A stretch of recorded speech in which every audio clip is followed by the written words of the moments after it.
এই শিক্ষার কর্মসূচিতে উপস্থিত হয়েছেন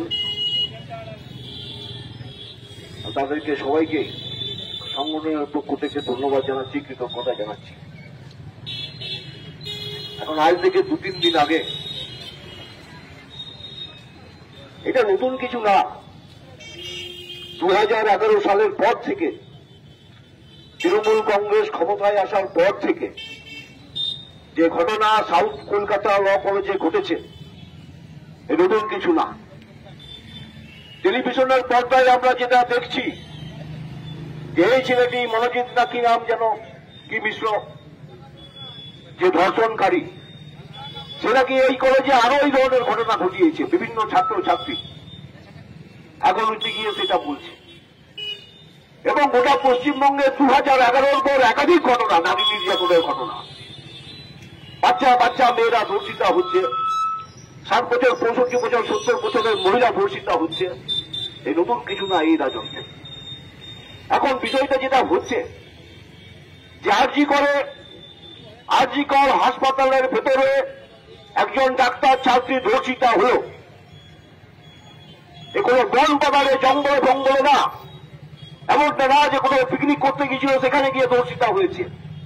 আর এখানে সাউথ কলকাতা ল কলেজে, সেই ল কলেজের ভেতরে প্রাক্তন ছাত্র তৃণমূল নেতা সে হচ্ছে কি একজন ছাত্রীকে ধর্ষণ করত। এবং যেটা মজার বিষয় হল সেটা হল এই যে ওই মেয়েটির বাবা তৃণমূল শিক্ষা সেলের সাথে যুক্ত। ওই মেয়েটিও ওখানকার যা তৃণমূল কংগ্রেসের ইউনিট কমিটি তার সহ সম্পাদিকা। মানে তৃণমূলের হাতেই এখন তৃণমূল নিরাপদ নয়, ধর্ষিতা হচ্ছে।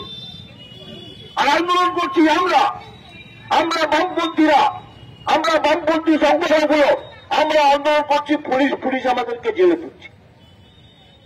কি বলল যে প্রথম দিকটায় ধামাচাপা দেওয়ার চেষ্টা, যখন সাংবাদিকরা ভিড় করলো, বিভিন্ন রাজনৈতিক দলগুলো, রাজনৈতিক সংগঠনগুলো, অরাজনৈতিক সংগঠন যখন রাস্তায় নামলো, তখন ধীরে ধীরে সমস্ত কিছু প্রকাশিত হচ্ছে। আমরা তৃণমূল কংগ্রেসের যারা তৃণমূল কংগ্রেস করেন, যারা তৃণমূল কংগ্রেসকে ভোট দেয়, আমরা তাদেরকে বলছি যে আসুন আপনারা ওই প্রতিবাদে সামিল হন।